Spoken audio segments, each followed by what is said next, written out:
CEO and co-founder of DLA Ignite. I'm here with Kathy, and we're going to be talking about how to use humor and not comedy in the workplace. The differences between humor and comedy, and because I think some people get it mixed up. And anyway, Kathy, where can people find you? Yeah, you can go ahead and find me on LinkedIn at Kathy Kloetz Guest, no hyphen, just Kathy Kloetz Guest. You can find me at keepingithuman.com, all that stuff. Yeah. So you are a very rare second appearance on my podcast. It's a very rare thing. I made it. Yeah. So and last time you were on, we talked about improv. Yeah. And using improv in business, in terms of, as we did you go to a meeting and you put forward an idea and everybody said yes but, rather than using improv techniques, which is where you say yes and, which is a great thing that everybody can use. But there is a lot of talk quite often on LinkedIn about using, we should be more, business to business can be very boring. So how can we amp it up a bit? And sometimes I think people say what we need to be doing is we need to be using comedy. And what we do is that so what is it? Explain to us, how can we use humor or comedy in what we're doing? Yeah, it's a big question because it's all about framing. So comedy is, we're trying to make people laugh. We're trying to be funny. Now, it's okay to use principles of comedy. The main difference is that in business, we're not trying to be comedians. We're not trying to be comedians, and that's a high bar. That's even a high bar for comedians to always be on. That's a high bar, and nobody wants to be around people that are always on. It's annoying. Show me a person who's always on, and I will show you a person who's insufferable. So you don't want that. So the difference really is that, comedy principles in business are really about better outcomes. So it's less about trying to be funny and more about being self-aware, having emotional intelligence, being able to read a room, being able to infuse connection when we speak so that we're really being heard. It's about real tools of communication and creativity. So when we say, take those comedy principles, yes, and apply them in ways that make sense for business. So it's a lot less about being funny. Now, being funny is great, but you can be a really horrifyingly bad leader and be funny, and that's not what moves the needle. So we're really talking about all the really great, juicy things about what humor can be, which is connection and humanity, and really making people feel safe and seen and heard. And how do we use that in business versus I'm going to be the funny person at a mic, which has value in some ways. But if we're making it about us and how funny we are missing the point of humor, which is two-way connection. And I think that I think for all of us, isn't it, that comedy is very personal to us. Yes. We all think things that different things are funny, because we have different experiences and frames of references and stuff. And I've seen people try and be funny in meetings, and it's cringeworthy. There's nothing worse. Be like, watching Sheila from accounting. You're like, she never been funny a day in her life. Who was that person? What happened to her? Oh my God, is she okay? Yeah, no, it's not good. And I think the difference, Tim, is subtle, but I think when we think with humor is so much more expansive. It's not about comedy or jokes. Humor is about really connecting on universally human things. And that's a bigger, easier, I think, more realistic and more important, I think, practical application for people. Yeah. So it's not about jokes. So it's not about telling dad jokes or something like that. This is more about connection and communication. Correct. It really is. And it's, look, if you're great at jokes, do them, but not everybody is. And it's a very dedicated craft. I happen to be one of those weird people that likes that craft and does that craft, but I always know what stage I'm on. Am I on a comedy stage or am I on a business stage? And that's different. It's really different. So I say, again, reminder, humor is bigger than jokes. Humor is about an attitude of playfulness and levity and not taking ourselves so seriously all the time. And that's the difference. Yeah. So, what is it that we need to do so how do we kind of flip this? Mhm. How do we take humor to be center stage rather than, because for me I have a very dry Yeah. British sense of humor, it's very Monty Python. Yeah. And for a lot of people, they just don't get it. So Yeah. I just don't do I don't do humor at all. You probably do, because I've seen you be fun and playful, and that's humor. Um, Again, I think the idea that humor means being on or being jokes or trying to be funny, it's not that. Humor is not taking yourself so seriously. Can you laugh at yourself if you make a mistake? Can you own it? Can you be realistic? Can you be self-aware? Well, Humor, it's a bit like today. So yeah, you sent me an email yesterday, and I replied, but it went to spam. yeah. So you responded to me saying your email went to spam, and I basically responded saying it deserved to be there. See, it all comes back to Monty Python. Spam, spam. It was so it's so in a way, that was like that for me was like humor. It was Correct. It was in the about moment. myself. Yes, but it And I was in could do the that. yes, it was in the moment, and you were being real in the moment, and that's beautiful because it was responding to what was true in the moment versus coming back with a bunch of jokes, Hmm. right? You were really showing up human and hearing what was being said and responding in the moment, which is why the difference between trying to be funny, I think, can really ruin the honest connection. And humor requires us to be real, read a room, be in that moment, that we're so in tune with connecting with people in that moment, and versus trying to crowbar, what we call in comedy, crowbar a joke, which may not really fit the moment. And so that's really the difference. And I think that if we just allow ourselves to breathe and be human and playful and whatever that is, we're going to land on the right side of that versus trying to be funny. And the difference is, if people come to me, and I've had people come to me and say, "Can you help me be funny?" And I'm like, "Well, funnier, but I can't make you be funny." But why do you want to be funny? And that's really the question. Again, funny's great. It has its place. Not gonna lie, it's fun sometimes. But in business, if I'm not connecting and I'm making it about me, then I question why we want that in the first place. Are we doing it for the right reasons? And if we're in a state of humor and play, we're being playful in that moment. And that is such a unplanned, not jokes, it's being real and showing up in the moment. And I believe every human has the capacity to do that better. So how can we bring humor into what we're doing? What are the tips that we need to do, and what are the mistakes that we make? So there's a lot of layers of humor, right? I think we talk about humor as a big catch-all category. It's a big catch-all because, look, if I'm working with a marketing team, they maybe want to do humor in a campaign. Well, okay, that's different. Sometimes people want to be better speakers and they want to use humor. So maybe we work on storytelling with humor. That's different. And most people really just want to be present in the moment. And I would argue that that level of humor is really, that's where improv tools shine, because improv teaches us to be present in the moment. And I think one of the things we get wrong is we think humor is about forcing funny. It's not. Humor is about being real.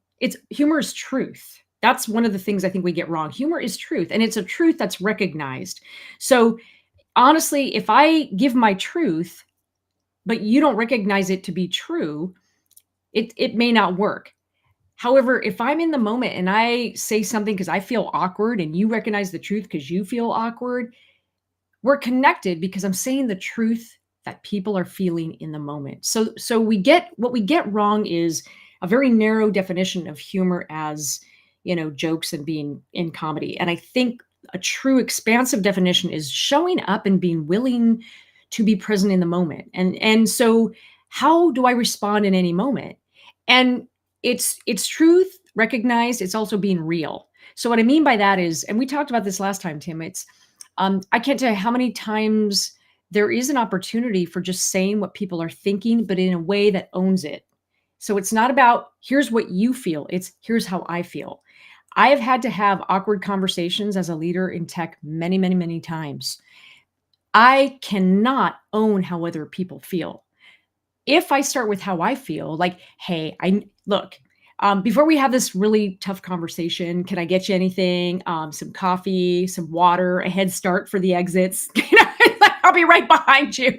If I just acknowledge that awkwardness with humor, now I've created connection because that other person's probably feeling the exact same way. Yeah. But I cannot say how they feel. I can only own me. Now they have permission to reciprocate and go, yeah, I feel the same way. So humor, what about, yeah. so one of the things that often is used, I think is still used, though I think it's going out of fashion quite a lot now because of the, I'm building up so sarcasm. Yeah. What do you think? Well, I've written a lot about sarcasm, and you can go to, I'm going to say you can go to Humor Inc., which is my newsletter on LinkedIn. plug. You might as well get a plug in, Kathy. plug it. Humor Inc., which is my newsletter on LinkedIn. Look, sarcasm has its place, but here's the downside of sarcasm is that our goal as leaders is to build connection and safety and trust. Yes. And sarcasm undermines that goal. I'm going to say it again. Can I be sarcastic with my friends in private? Yeah, go to town. Go to town on that. However, my job as a leader is to build a layer of trust and connection with everybody on my team. So if I'm being sarcastic, and that is my go-to response, imagine team members feeling like, I'm not going to go to her, because if I go to her with a serious issue, that's exactly how she's going to respond. No, thank you. So sarcasm as a go-to response, folks, I'm sorry to say it, it might be fun in the moment. It erodes trust. So if sarcasm is once in a great while, great. But less is more. Less is so much more with sarcasm. Really be careful. Really. And that's the one thing that a lot of sarcastic people think they're really funny. They think they're funny. But if you ask everybody else around them all day long, they'd be like, I am so over that shiz. I don't want to hear anymore. I think that the number one thing that I get from doing these conversations with people is that in work, what we need is psychological safety. Yes. And for leaders and for individual contributors to be self-aware. They're the two things that always crop up. Always. And as a leader, we need to be building this culture of psychological safety to enable you to speak up, regardless of who you are or where you come from. And so, as you say, this is about connection and communication, isn't it? Yeah, absolutely, Tim. So absolutely. Look, at the end of the day, our job as leaders is to make people feel safe and seen so they can do their jobs.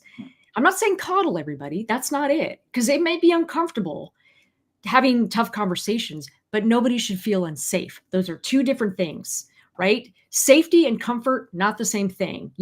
I feel uncomfortable when I was in tech full time having to have tough conversations.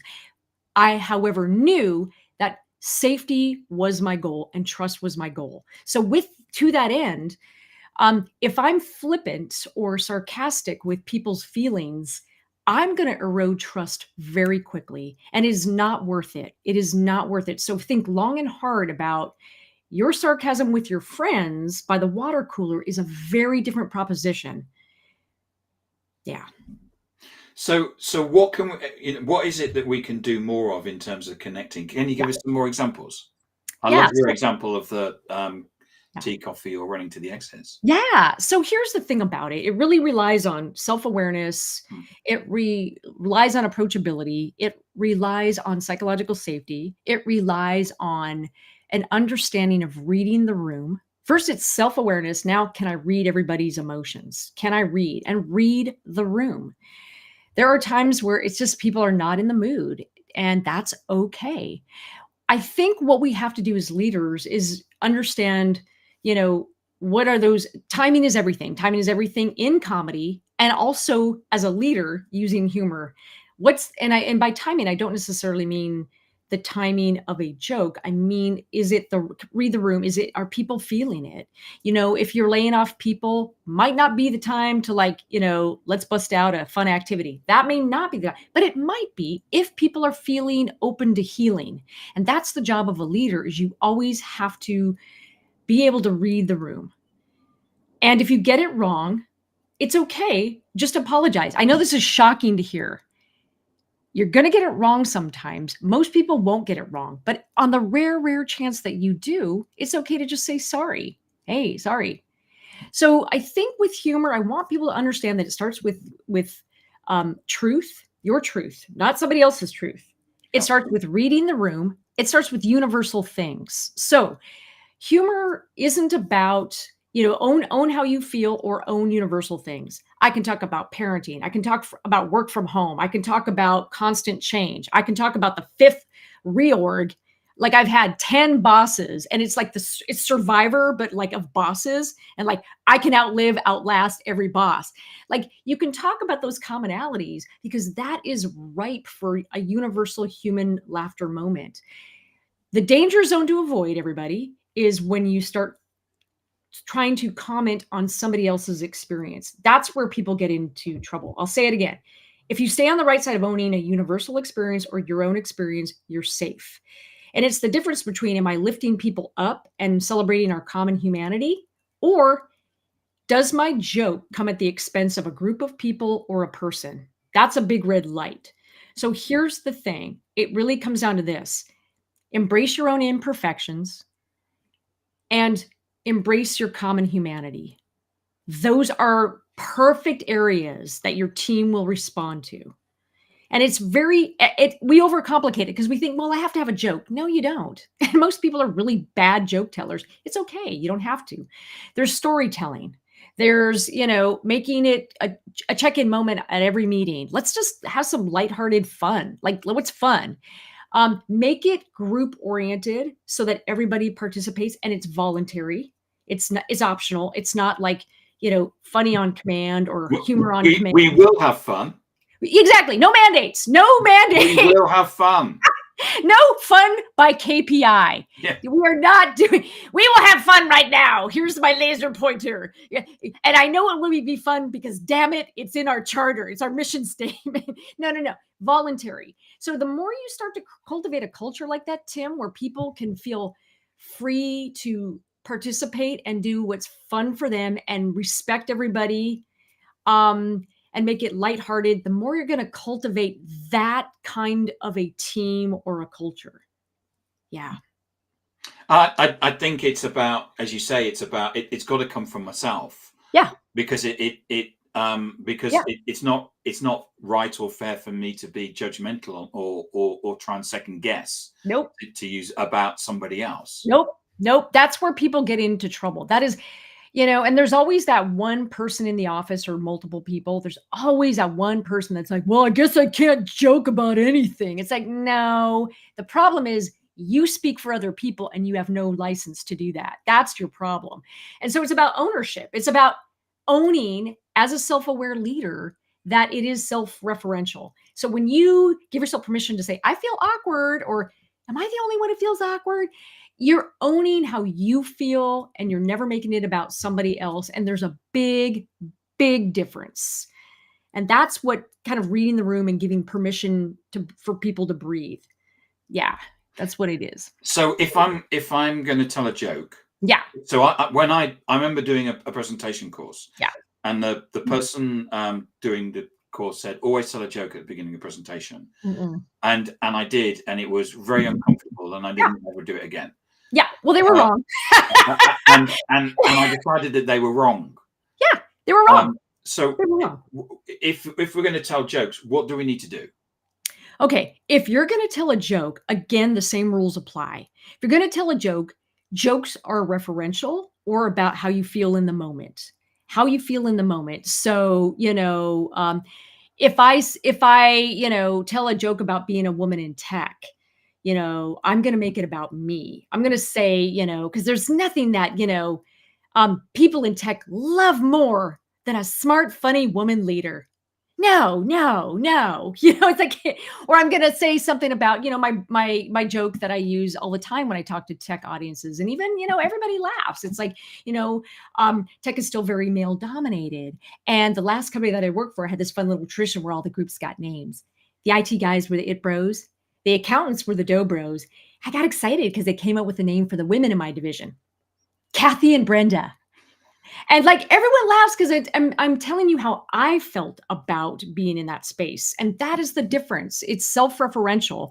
Or you could just say, acknowledge the awkwardness in the room. Or you can say, I'm the last speaker between you and the wine bar. So I understand this is a life or death decision here. And I hope you stay, acknowledge what people are feeling. So the biggest jokes you can get, the biggest laughs are a self-aware joke. You're the last speaker of the day, the first speaker of the day. You forgot your slides. Something was wrong. You're after lunch. Exactly. Call out the issue at hand, the elephant in the room. That's going to get a big laugh. But again, you never, never, ever have to start off a presentation with a joke. If you're because here's the thing, jokes have to be rehearsed, practiced, and you have to have a facility with jokes or an awareness I mean, look, I've been doing jokes. I've been doing comedy for many, many years. I sort of already I have a gut feel from practice of what will work and what won't. Not everybody does. If you have it, great, do it. But if you're not a great joke teller, please don't do that to yourself and think that you have to. You can tell a story. You can ask a question.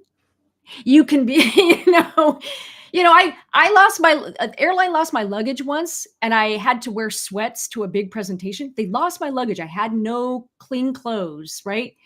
So I just showed up and I was like, anybody else have airline lose their luggage? Nope, just me today. Okay, acknowledge it. And the audience will laugh at the pure honesty. So sometimes it's just a statement or a question or call the elephant out in the room if there's something awkward. And now everybody can move on because you've acknowledged it. They laughed. Now you have their attention and you can move on. But never, never put that pressure on yourself that you have to have a joke. No. Kathy, thank you so much for coming on again. Yeah. Remind people where they can get hold of you. You can get a hold of me at lots of different places. You can reach me on LinkedIn. You can reach me on Instagram. You can go to keepingithuman.com. All those many, many good places. Do you have did you say you had a newsletter or a blog or something that you were? I do have a newsletter on now I have a blog on Keeping It Human, but I also have a newsletter, a LinkedIn newsletter called Humor Inc. And it's really about all the practical ways that we can think about humor in business. And it's so much more than just being funny in a presentation or a campaign. It's so much more than that. It is emotional intelligence and it is connection. And we can do that. And I read the last one that you did, and it was very good. So thank you. Thank you. And you can catch me on my podcast. My podcast, Seriously Funny, on Spotify. You can listen to my podcast, Seriously Funny. There you go. See, you're going to regret asking that question, Tim. Thank you so